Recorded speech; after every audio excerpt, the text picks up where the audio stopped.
Nuclei नया chapter शुरू कर लेते हैं, ठीक है।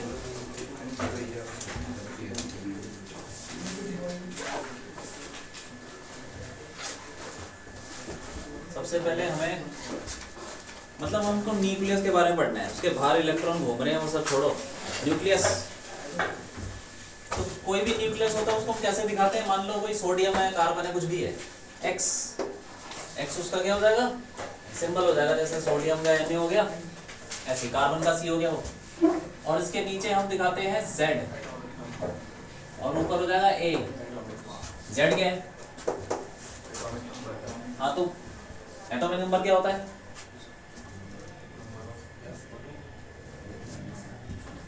क्या होता है एटॉमिक नंबर? हाँ, नंबर ऑफ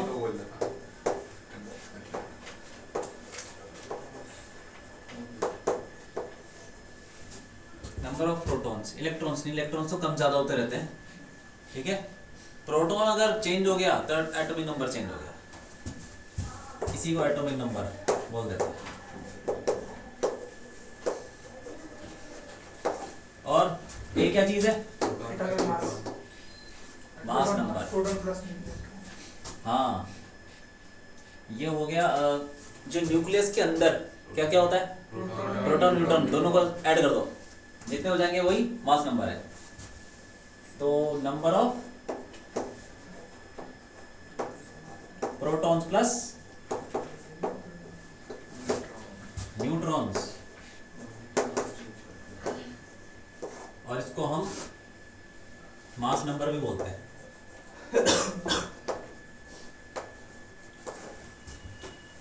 ठीक है।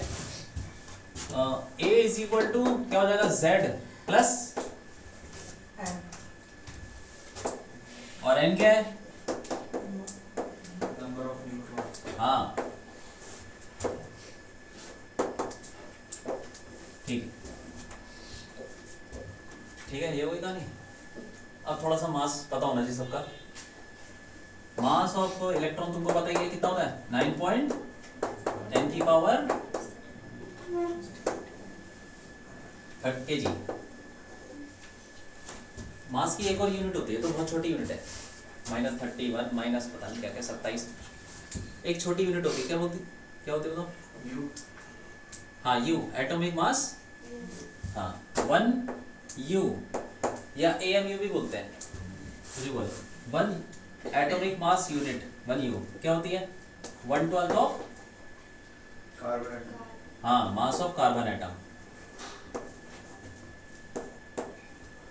C12, कार्बन 12 बोल दो, क्योंकि कार्बन के भी आइसोटोप्स होते हैं ना बहुत सारे, उनका मास अलग होता है थोड़ा। कार्बन 12 एटम, और ये लगभग कितना होता है, 1.6 10 की पावर 6 7 ले लो, 10 की पावर -27 kg। इलेक्ट्रॉन का मास केजी में इतना होता है। वैसे ये सब याद करने की जरूरत नहीं है, क्योंकि ये तो क्वेश्चन में दिया होगा। 0.00055 U एटॉमिक मास यूनिट में चेंज करना हो तो क्या करेंगे, उससे डिवाइड कर देंगे, आ जाएगा। इससे जिसको भी चेंज करना है इससे डिवाइड करो। ऐसे ही प्रोटॉन का मास होता है 1. सीधा U में डाल देता हूं, वैसे तो 1.66 होता है 10 की पावर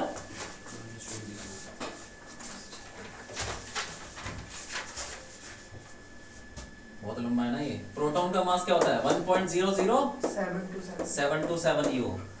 ऐसे ही न्यूट्रॉन का मास क्या होगा 00866। तुमको याद करने की जरूरत नहीं है,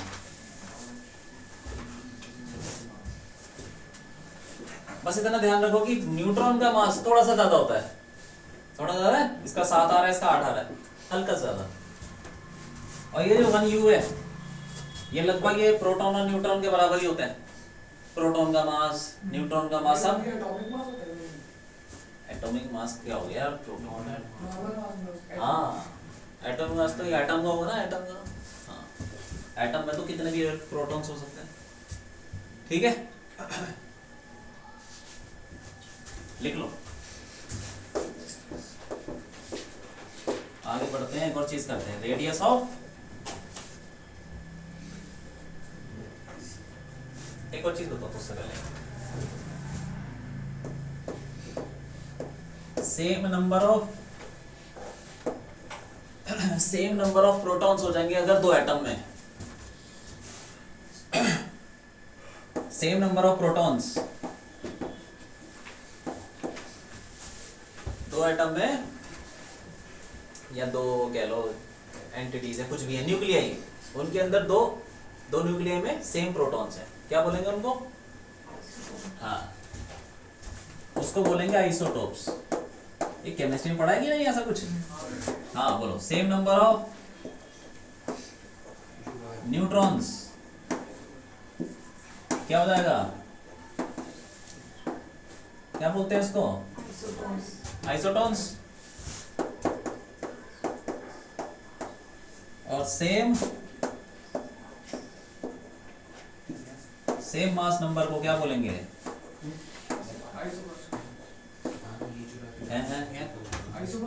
आइसोमर। क्या बोलते हैं? Isomer, isobars. Same number of, same mass number, दो न्यूक्लियर का मास नंबर सेम है, क्या बोलेंगे उसको? आइसोबार्स। याद रखना है, छोटी छोटी चीजें। अब देखते हैं रेडियस ऑफ न्यूक्लियाई, न्यूक्लियस।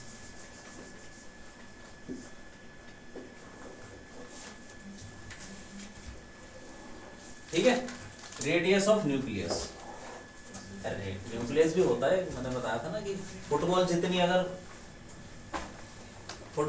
क्या है न्यूक्लियस, 10 किलोमीटर तक एटम फैला होगा, बल्कि उससे भी ज्यादा, 20 किलोमीटर ऐसे कुछ। तो उसी की बात कर रहे हैं, फुटबॉल की। वो फुटबॉल की शेप क्या होती है? स्फेरिकल जैसी कुछ। ये है न्यूक्लियस। हम बिल्कुल एटम के बिल्कुल सेंटर पे बात कर रहे हैं, इतना छोटा सा होता है वो। तो इसका रेडियस होता है कुछ r, ले लो, r is equal to radius r naught a की power 1/3, r is equal to r naught a की पावर, हाँ, और r नॉट की वैल्यू तो कांस्टेंट होता है 1.2 इंटू 10 की पावर -15 मीटर, ये कांस्टेंट है। बस तुम्हें ये पता होना चाहिए कि ये radius of nucleus proportional to mass number की पावर 1/3।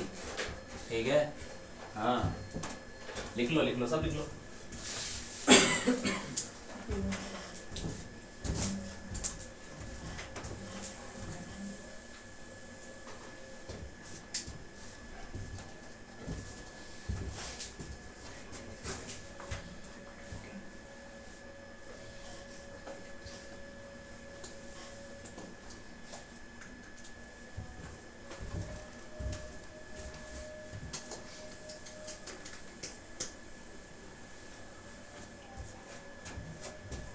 ये लिख लिया ऊपर वाला।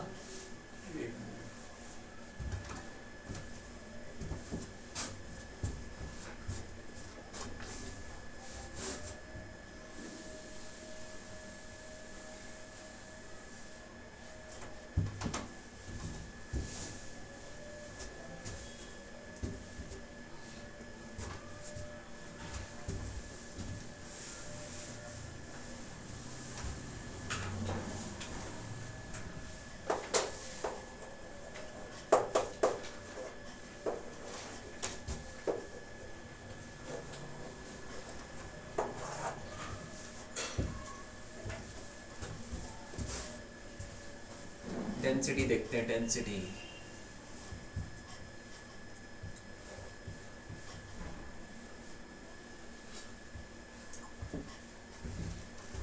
डेंसिटी क्या होती है भाई? डेंसिटी इज इक्वल टू, हाँ, मास।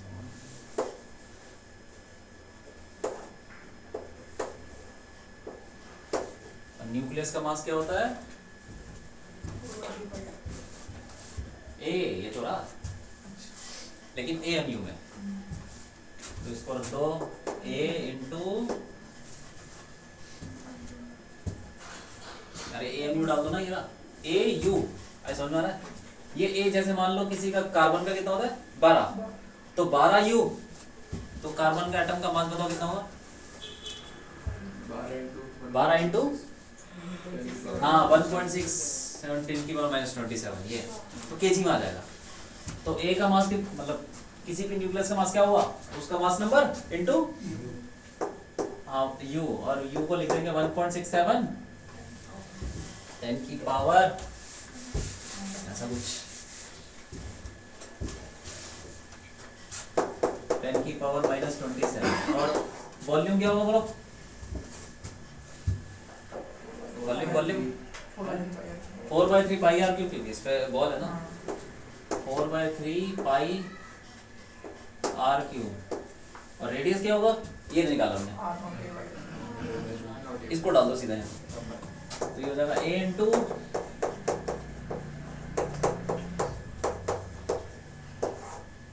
4/3 पाई, इसका क्यूब कर दो R0 क्यूब, अरे R0 की भी वैल्यू पता है हमको 1.2 10 की पावर -15 की पावर 3, और इसका भी क्यूब कर दो, A की पावर 1/3 का क्यूब A आ जाएगा, A और A कट गया, तो कुल मिला के ये कुछ आ जाएगा। तो इसको सॉल्व कर लेंगे तो कुछ आता है 2.3 इंटू 10 की पावर 17 kg पर मीटर क्यूब। तो देखो इसकी डेंसिटी देखो कितनी, 10 की पावर 17 में आ रही है कुछ। पानी की कितनी होती है 1000, और इसकी कितनी है, कितना गुना होगी इसकी, लोहे की कितनी होती है, लोहे की 8-10 हजार होती है, इसकी कितनी हो गई, बहुत ज्यादा है, बहुत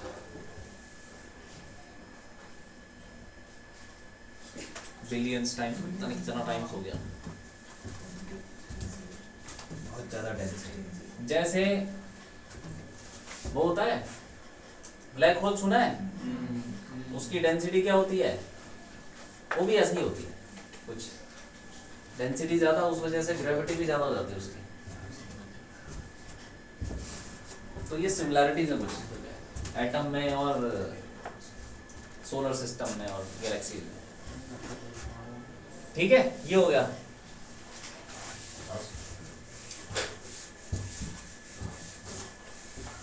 अब देखो इसमें एक चीज ध्यान से देखो, ए कट रहा था, इसका मतलब जो डेंसिटी है वो मास नंबर पे डिपेंड नहीं कर रही, तो सबकी डेंसिटी, सारे न्यूक्लियस की डेंसिटी सेम है। कार्बन ले लो चाहे जो मर्जी ले लो, कैल्शियम पोटेशियम ले लो, क्लोरीन ले लो, जो मर्जी ले लो, तो उसकी न्यूक्लियस की डेंसिटी सबकी सेम है। तो डेंसिटी ये जो रो है इज इंडिपेंडेंट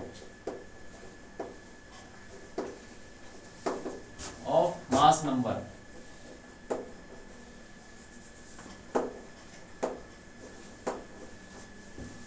ए पे डिपेंड नहीं कर रहा, कांस्टेंट हो गया, किसी पे डिपेंड नहीं कर रहा, कांस्टेंट, ठीक है, आ जाओ।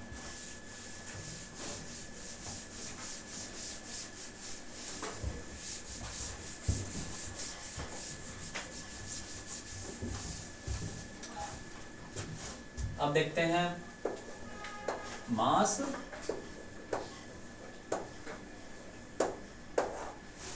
डिफेक्ट। तो ये देखो क्या चीज है, मान लो कोई न्यूक्लियस है, ठीक है, उसके अंदर क्या क्या होता है, प्रोटॉन न्यूट्रॉन, ये होता है प्रोटॉन प्रोटॉन न्यूट्रॉन, ऐसे कर लो यार, कितने भी हो सकते हैं जो भी है। मान लो कुछ, अगर मुझे न्यूक्लियस का मास निकालना है तो क्या करूंगा, इन सबको ऐड कर दूंगा मास, हाँ ठीक है। तो तुमसे कोई वैसे पूछे तो तुम क्या बताओगे, मास ऑफ न्यूक्लियस, उसको बोलते हैं थ्योरेटिकल मास, मतलब पेपर पे लिख के करके, एक एक का तो पता है हमको, प्रोटॉन का कैसे पता चला, हाइड्रोजन में से इलेक्ट्रॉन निकाल दिया, जो प्रोटॉन है उसको तो देख लिया, वो करने के तरीके होते हैं, उसको इलेक्ट्रिक फील्ड में दौड़ा दिया, वो घूम गया इतना रेडियस पे, वो करके प्रोटॉन का मास निकाल लिया, ठीक है। न्यूट्रॉन का भी पता है हमको, सिंगल न्यूट्रॉन का। लेकिन अब तुमसे ऐसे पूछे कि बताओ इसके अंदर 10 प्रोटॉन है और 12 न्यूट्रॉन है, तो क्या करोगे, इनका मास ऐड कर दोगे, उसको बोलते हैं थ्योरेटिकल मास। हर एक पार्टिकल का मास लिया और सीधे ऐड कर दिया, थ्योरेटिकल मास, ठीक है। पेपर पे किया हुआ थ्योरेटिकल जो चीज होती है ना, वो पेपर पे की जाती है कि ऐसे ऐसे कर लिया, ठीक।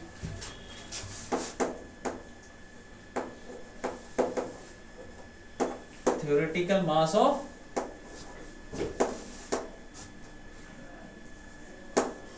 न्यूक्लियस, इसको बोल दो MT, थ्योरेटिकल मास पेपर पे करने वाला। क्या हो जाएगा, मास ऑफ प्रोटॉन्स, ऐसे कह लो, कितने प्रोटॉन है, कुछ मान लो Z है, Z नंबर ऑफ प्रोटॉन्स, यही होता है, into mass of proton plus कितने न्यूट्रॉन होंगे, न्यूट्रॉन कितने होंगे, N ले लो, इनटू मास ऑफ न्यूट्रॉन्स, ठीक। हाँ, अब ये कुछ करके आया, लेकिन हमने इसको क्या किया, अलग से भी नापा, पूरे न्यूक्लियस को अलग से तोला। उसके भी करने के तरीके होते हैं, उसको बोलते हैं प्रैक्टिकल मास या फिर लैब में नापा हुआ मास, कैलकुलेटेड मास, कैलकुलेटेड या practical mass of nucleus, M क्या बोले इसको, C कैलकुलेटेड, ठीक है। अब ये निकल के आया कुछ कम, जो भी निकल गया इसका कोई फॉर्मूला नहीं है, एक कम निकल गया। ऐसे समझ लो कि फुटबॉल है, ठीक है, हर एक फुटबॉल का मास 1 किलो, तो 100 फुटबॉल का कितना हो जाएगा, 100 किलो। लेकिन 100 किलो नहीं आया, 99.99 आया। जब तुमने एक साथ फुटबॉल को एक बोरे में भर के नापा, तो बोरे का मास हटा दो, उसका कोई मास नहीं। तो ऐसे समझ लो कि जब तुम साथ में लेके नापोगे तो उसका मास क्या हो जाता है, MC, ठीक है। It is found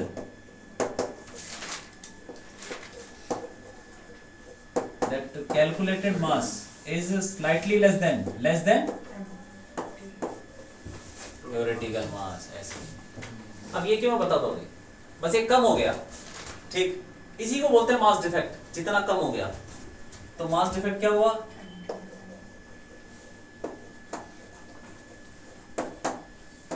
delta M, ठीक है, माइनस कर दो उसको, ज्यादा कौन सा, ये MT माइनस MC, ठीक है।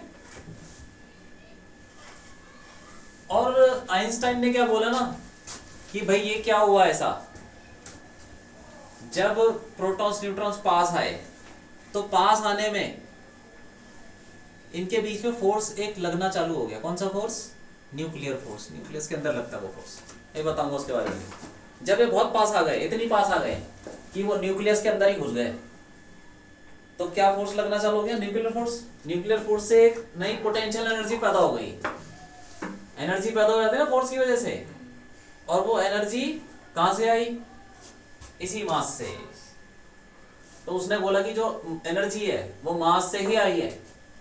तो मास फॉर्मूला पढ़ा है तुमने, सुना है, E = mc²। क्या है वो, तो वो ये बोलता है कि E = mc² मतलब कोई भी मास, मान लो ये मास है 10 ग्राम का, 50 ग्राम का, इसको हम एनर्जी में कन्वर्ट कर सकते हैं, सारा का सारा मास। कितनी एनर्जी में, इतनी। अगर इस मास को गायब कर दो, एनर्जी में बना दो, तो कितनी एनर्जी कन्वर्ट कर सकते हो तुम, mc²। ये बहुत ज्यादा है, वो कर नहीं सकते, अलग बात है, लेकिन कर भी नहीं सकते, मतलब थ्योरेटिकली कर सकते हैं लेकिन प्रैक्टिकली कर नहीं पाए।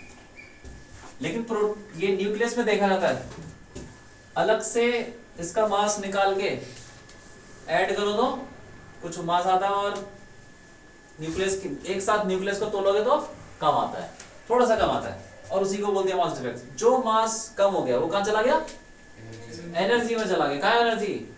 एनर्जी निकल गई, बाइंडिंग एनर्जी बोलते हैं उसको। ये जो मास कम हुआ किस में कन्वर्ट हो गया? बाइंडिंग एनर्जी में।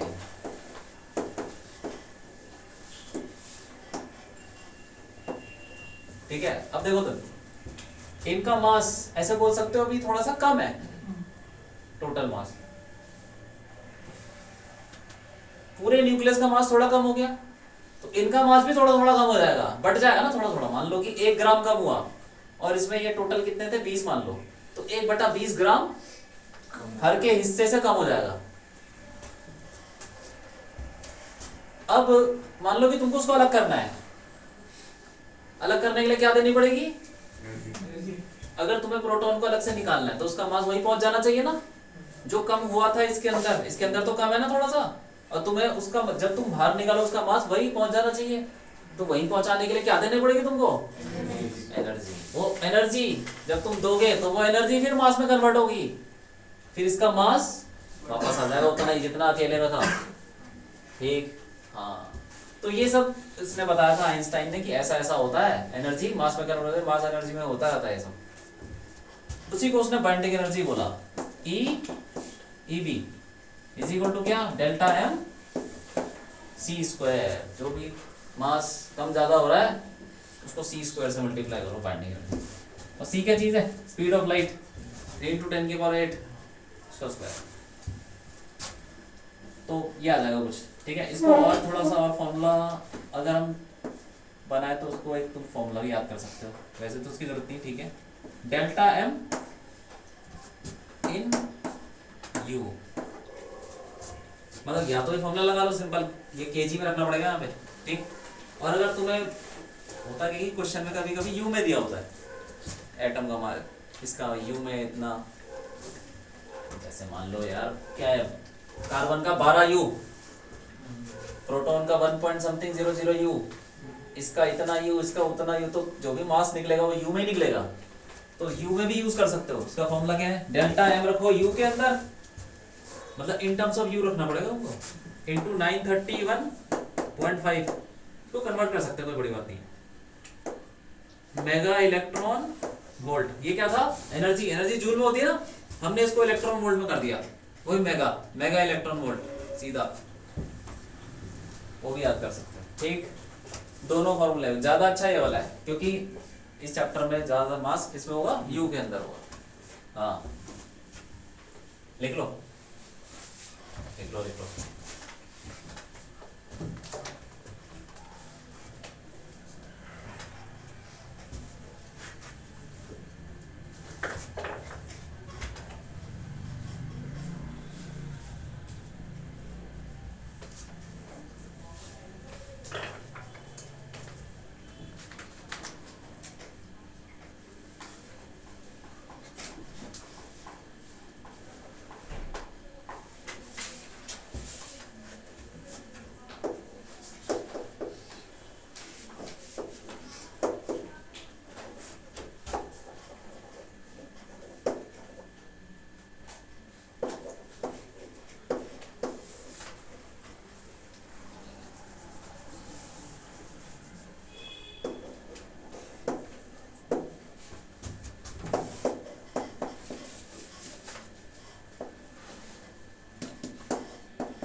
ठीक है, एक और चीज होती है बाइंडिंग एनर्जी पर न्यूक्लियन। अब न्यूक्लियन क्या हुआ? अरे इनको न्यूक्लियन ही बोलते हैं। न्यूक्लियस के अंदर जो रहता है उसको न्यूक्लियन, न्यूक्लियस के अंदर वाले पार्टिकल। तो ये न्यूक्लियन, ये सारे न्यूक्लियन ही हैं। तो टोटल कितने न्यूक्लियन ऐड कर लो उनको, 10-20 जो भी होंगे ये, तो कितने टोटल? मास नंबर के बराबर ही तो हो गया यार। हाँ, तो ये सब जितने भी हैं सब टोटल कितने हैं? मास नंबर के बराबर, क्योंकि वो क्या होता है प्रोटॉन प्लस न्यूट्रॉन जितने भी हैं। तो बाइंडिंग एनर्जी क्या चीज हुई कि कितनी एनर्जी, वो वाली जो मास डिफेक्ट, मास कम हुआ 1 ग्राम, वो 1 ग्राम मास कम होने से कितनी एनर्जी, बाइंडिंग एनर्जी हाँ पैदा हो गई। अब वो जो बाइंडिंग एनर्जी हर एक के हिस्से में, अरे मास चेंज हुआ ना इनका, वो एनर्जी कहाँ है? चली गई, निकल गई। हाँ, जब वो फॉर्मेशन हुआ ना वो निकल गई।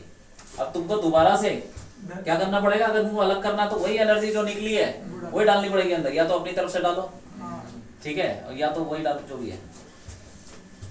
तो बाइंडिंग एनर्जी निकल गई, ठीक है, और इनका मास कम हो गया। ये क्या चीज है? बाइंडिंग एनर्जी पर न्यूक्लियन, मतलब जो एनर्जी निकली थी एक के हिस्से से कितनी निकली थी, वो बाइंडिंग एनर्जी पर न्यूक्लियन। मान लो ये बाइंडिंग एनर्जी आई तुम्हारी 100 जूल, और इसके अंदर है 20 ये टोटल न्यूक्लियंस, तो एक के हिस्से से कितनी निकली होगी? 5। अरे 100 जूल है ना बाइंडिंग एनर्जी, और 20 ये है, तो एक के हिस्से में 5 आ जाएगी। हाँ ठीक है, बस वही बाइंडिंग एनर्जी पर न्यूक्लियन, एक के हिस्से से, उससे स्टेबिलिटी का पता चलता है। तो ये EB अपॉन A, हाँ लिख लो, लिख लिया।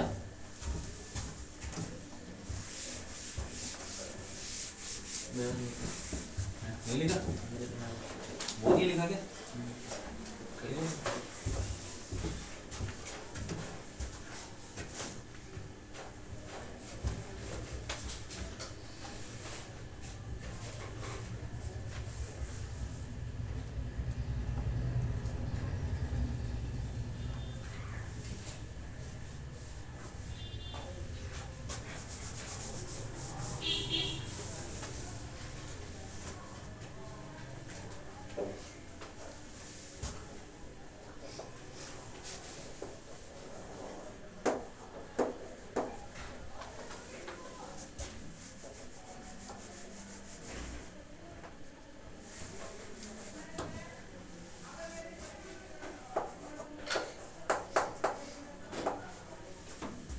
ग्राफ देखते हैं बाइंडिंग एनर्जी पर न्यूक्लियन और किसका, मास नंबर का। तो कुछ ऐसा सा आता है।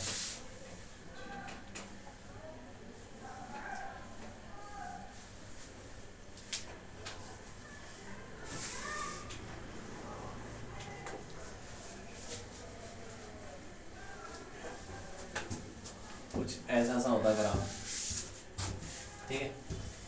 ये हाइड्रोजन है, ये हीलियम है, लिथियम नीचे, फिर कार्बन, ऑक्सीजन नीचे, नाइट्रोजन, तो जो भी है नीचे नाइट्रोजन, ऊपर क्या है ऑक्सीजन, और फिर बस फिर F ही है, ऊपर क्या है ऑक्सीजन, ऑक्सीजन, नीचे नाइट्रोजन, ठीक हो।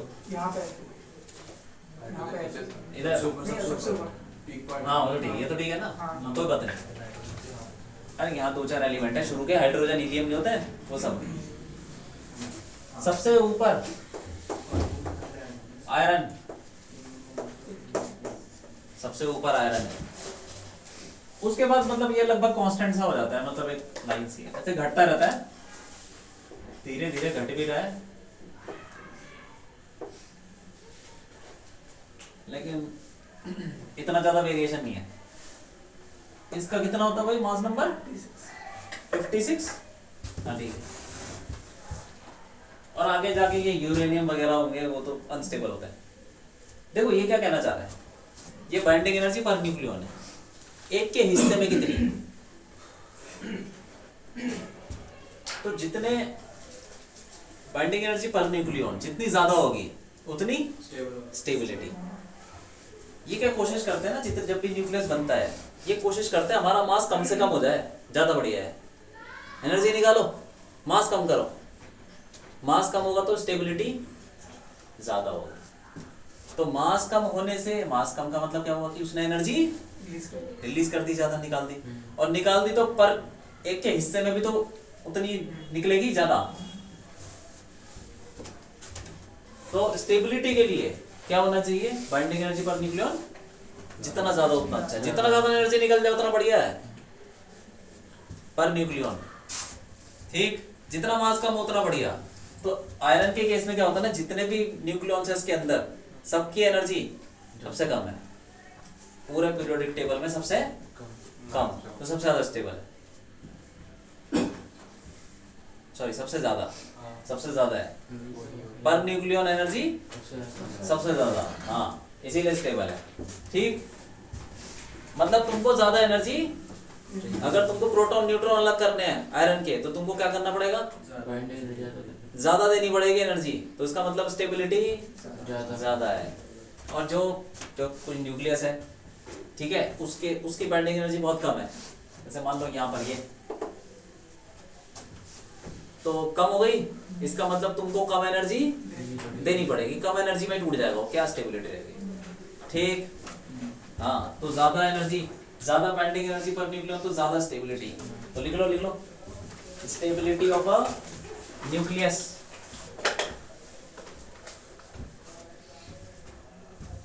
is proportional to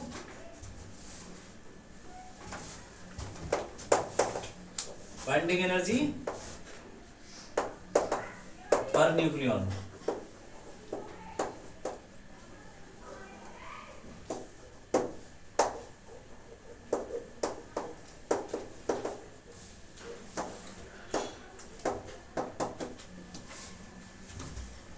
जिसकी ज्यादा उसकी स्टेबिलिटी ज्यादा, ठीक है। अब देखो तो जितने भी एटम है ये कोशिश करते हैं कहाँ जाने के लिए,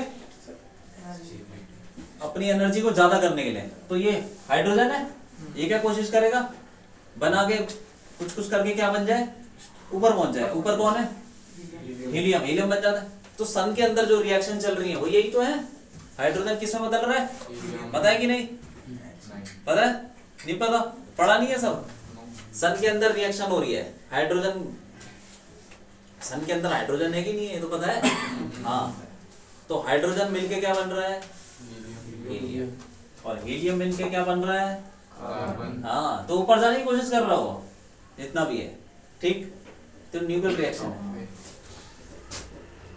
और यहाँ पे भी क्या होता है, वो यूरेनियम वगैरह होते हैं, बड़े बड़े, इतने बड़े बड़े न्यूक्लियस हैं, तो क्या कोशिश करेंगे वो, हाँ वो भी ऊपर जाने की, ऊपर कैसे जाएंगे वो, एनर्जी कम करेगा, अरे ज्यादा तो है, अरे ज्यादा है, हाँ यहाँ पे धीरे धीरे कम हो जाता है। क्या करेंगे वो, कैसे करेंगे, कैसे करेंगे, इतना बड़ा बबल है, वो नहीं होता वो गुब्बारा फैलाने वाला, छोटे छोटे बबल निकाले, इतना बड़ा निकाला, कौन सा स्टेबल होता है, छोटे, बड़े बड़े का क्या होता है, फट जाता जल्दी। तो ऐसे ही भी फट जाएगा। यूरेनियम अनस्टेबल है क्योंकि उसकी एनर्जी अभी कम है, तो ज्यादा करने के लिए क्या करेगा, तोड़ देगा अपने आप को, इसको बोलते हैं फिशन। तो यहाँ के जो न्यूक्लियाई हैं वो वहां पे होता है फिशन, फिशन रिएक्शन।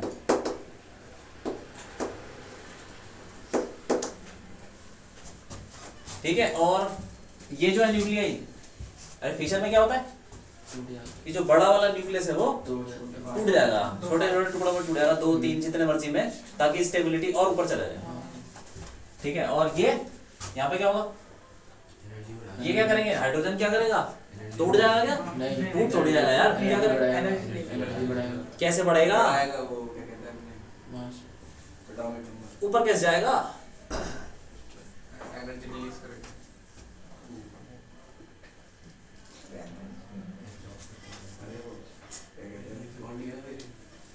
अबे हाइड्रोजन हीलियम में कैसे बदल गया, हाइड्रोजन हाइड्रोजन से टकराएगा और बनाएगा, तो उसको बोलते हैं फ्यूजन। ये सुना नहीं क्या तुमने, क्यों नहीं सुना, नहीं, फ्यूजन रिएक्शन अब सुना, बायो में, बायो में से पढ़ा था, फ्यूजन फ्यूजन दोनों ही है। अच्छा ठीक है। फिशन रिएक्शन किस में होती है? जो बड़े न्यूक्लियस होते हैं अनस्टेबल होते हैं, जिनकी एनर्जी कम होती है तो वो टूट जाते हैं, फिर वो जो टूट के निकलते हैं उनकी एनर्जी थोड़ी ज्यादा होती है तो स्टेबल होती है। और फ्यूजन रिएक्शन किस में होती है? छोटे छोटे छोटे न्यूक्लियस में, वो आपस में टकरा के कंबाइन होके उनकी एनर्जी बढ़ जाती है, बड़ा न्यूक्लियस बन जाता है। तो यहाँ वाले कोशिश करते हैं कि अपने न्यूक्लियस को बड़ा करो, और यहाँ वाले कोशिश करते हैं अपने न्यूक्लियस तोड़ दो, छोड़ो, ठीक है। हाँ, तो इसमें लिख लो फिशन रिएक्शन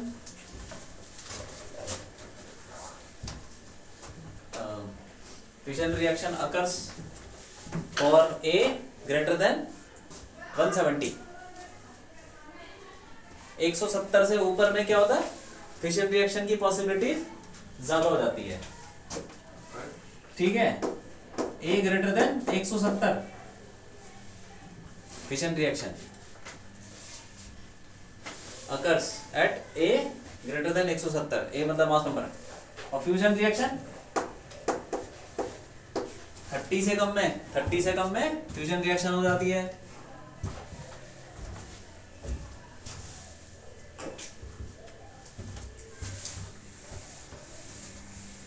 और फिशन रिएक्शन भी लिख लो, भूल जाओगे। फिशन रिएक्शन मतलब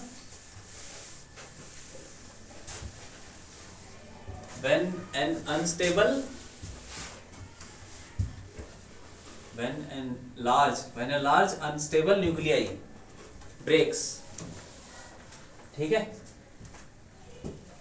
it is called fission reaction. और फ्यूजन क्या हुआ?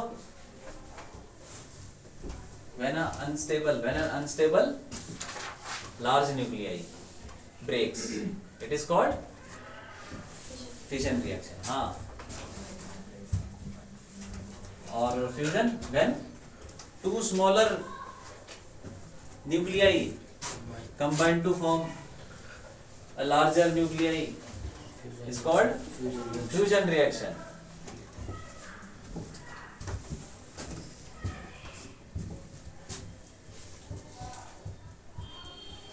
ठीक है, तो रिएक्शन तो जो मर्जी हो, क्या होगा?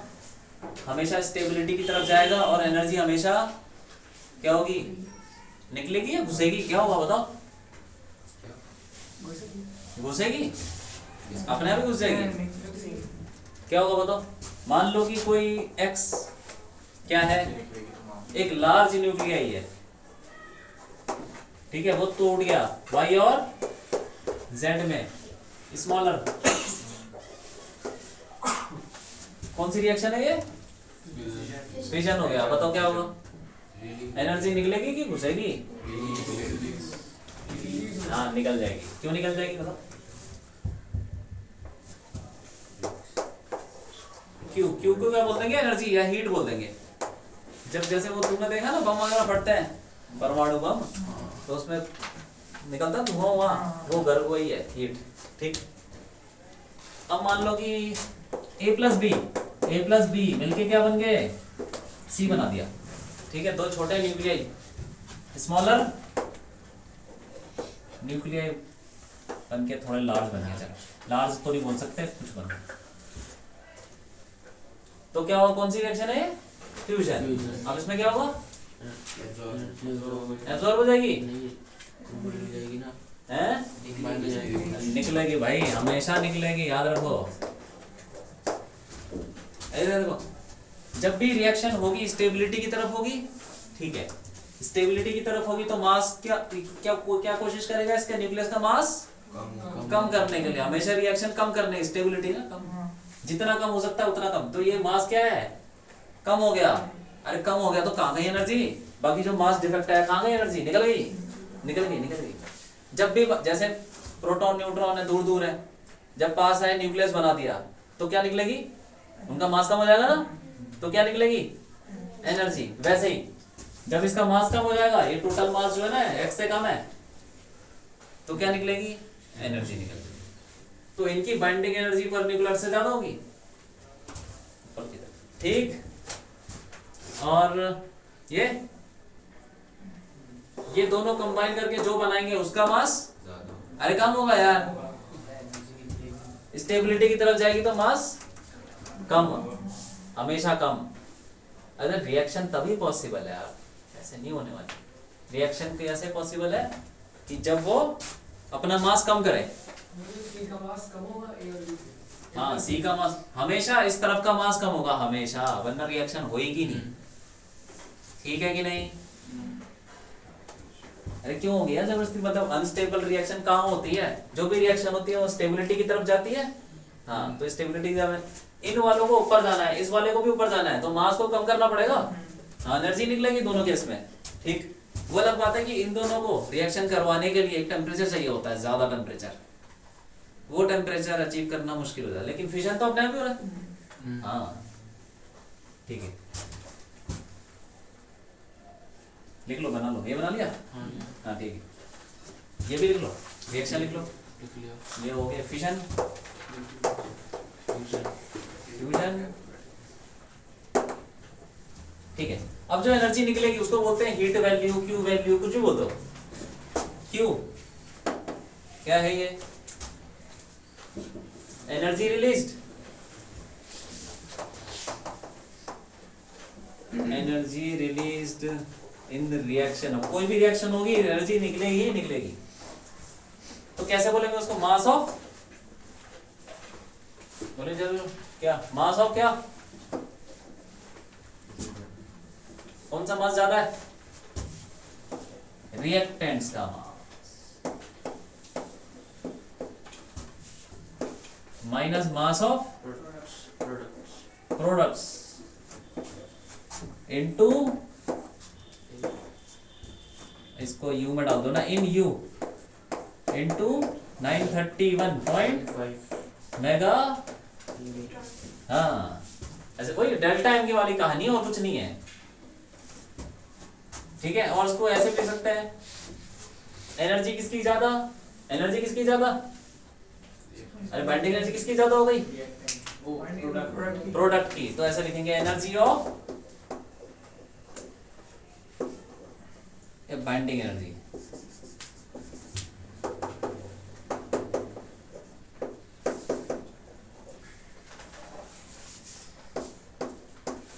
Binding energy of products minus binding energy of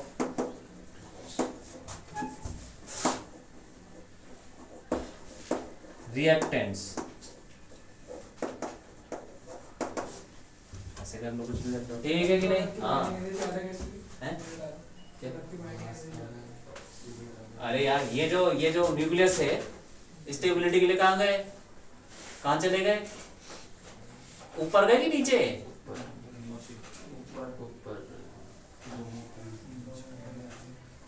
हमेशा रिएक्शन कैसे होती है कि उनकी बाइंडिंग एनर्जी पर न्यूक्लियन क्या बन जाए? ज्यादा या कम? ज्यादा। तो ये वाले कहाँ जाने की कोशिश करेंगे? इधर की तरफ, और इधर की तरफ ऊपर नहीं जा रहा हो ग्राफ, ग्राफ ऊपर जा रहा है ना। और ये वाले जो न्यूक्लियस वो इधर जाने की कोशिश करेंगे, ये भी तो ऊपर जा रहा है। यहाँ से ऊपर की तरफ जा रहा है ग्राफ, यहाँ से ऊपर की तरफ जा रहा है। तो ये वाले न्यूक्लियस फिशन रिएक्शन करेंगे ताकि उनकी एनर्जी ऊपर की तरफ जाए, और ये वाले जो छोटे हैं वो भी फ्यूजन करेंगे ताकि उनकी एनर्जी ऊपर की तरफ। ठीक है कि नहीं? हाँ, तो हमेशा प्रोडक्ट की एनर्जी, बाइंडिंग एनर्जी ज्यादा ही होगी। हाँ, ऐसा समझ लो, लिख लो, ये भी फॉर्मूला काम आएगा।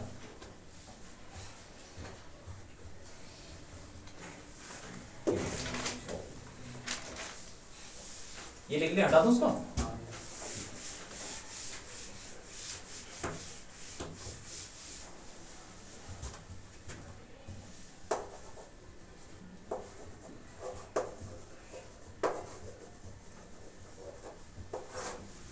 न्यूक्लियर फोर्स लिख लो।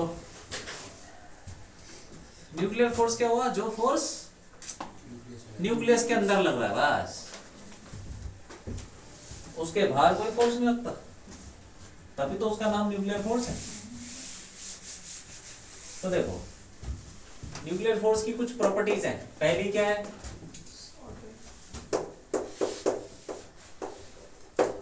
प्रोटॉन प्रोटॉन एक दूसरे को क्या करते हैं? रिपेल। लेकिन यहाँ पे अट्रैक्ट। इट इज ऑलवेज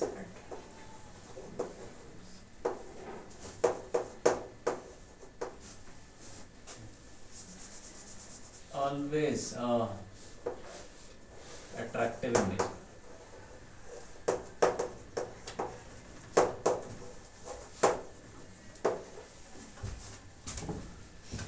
ये अट्रैक्टिव फोर्स होती है, अट्रैक्टिव करेगी हमेशा। जैसे कि न्यूट्रॉन न्यूट्रॉन के बीच में कैसा कैसा होगा बताओ?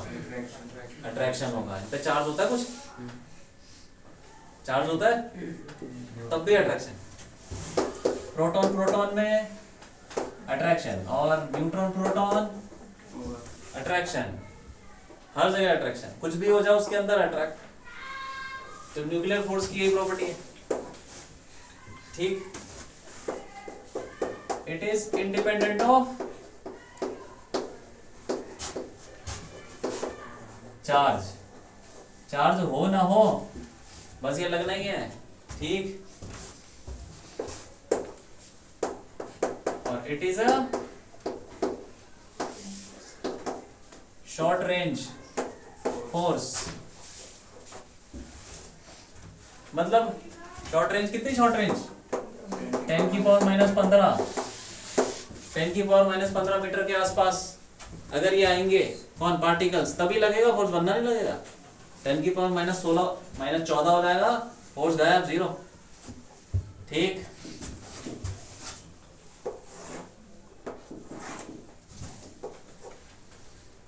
पोटेंशियल एनर्जी देख लेते हैं।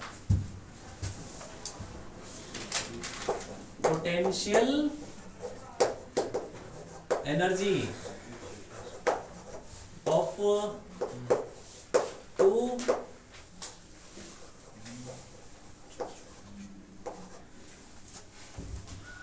दो न्यूक्लियॉन्स, मतलब न्यूक्लियस के अंदर कोई भी दो पकड़ लो, उनके बीच में फोर्स लगेगा कि नहीं? उनके बीच में फोर्स लगे तो पोटेंशियल एनर्जी भी होगी। वही पोटेंशियल एनर्जी का ग्राफ कैसा होता है? ऐसा। ये तुमने देखा होगा केमिस्ट्री में, देखा कुछ? और ये जो पॉइंट है ये भी लगभग वही 10 की पावर -15 के आसपास होता है। 0.8 इंटू 10 की पावर -15 पोटेंशियल एनर्जी मिनिमम होती है। मतलब यही सबसे ज्यादा स्टेबल पॉइंट है, ज्यादा कुछ नहीं है। ये पोटेंशियल एनर्जी है, और ये डिस्टेंस बिटवीन द न्यूक्लियॉन्स है। जैसे ही डिस्टेंस थोड़ा सा ज्यादा हो जाएगा ना, 10 की पावर -14, वैसे ही फोर्स 0 हो जाएगा। ये इतना शॉर्ट रेंज फोर्स है, 10 की पावर -15 के आसपास। 15 जान लो क्या हो रहा है? अरे न्यूक्लियस के अंदर यार, न्यूक्लियस पता था ना कितना छोटा होता है। एटम कितना बड़ा होता है? एटम के बीच में डिस्टेंस कितने होते हैं? बॉन्ड लेंथ क्या होती है? एंगस्ट्रॉम होते हैं, 10 की पावर -10। और तो ये कितना हुआ? 10 की पावर -15, 1 लाख गुना छोटा, 1 लाख गुना। जो एटम का साइज होता है 1 लाख गुना छोटा कर दो, वहां पे जाके लग रहा है फोर्स। थोड़ा सा ज्यादा कर दोगे ना, बाहर निकल जाओगे, फोर्स 0, पता भी नहीं चलेगा, ठीक। प्रोटॉन प्रोटॉन के बीच में क्या होता है? रिपल्शन। अगर नॉर्मली बाहर रखें तो पास ले जाते रहो, रिपल रिपल रिपल रिपल, और पास ले जाओ, इतना पास ले जाओगे तो फिर अट्रैक्शन, ठीक। लिख लिया? हो गया काम, ठीक है।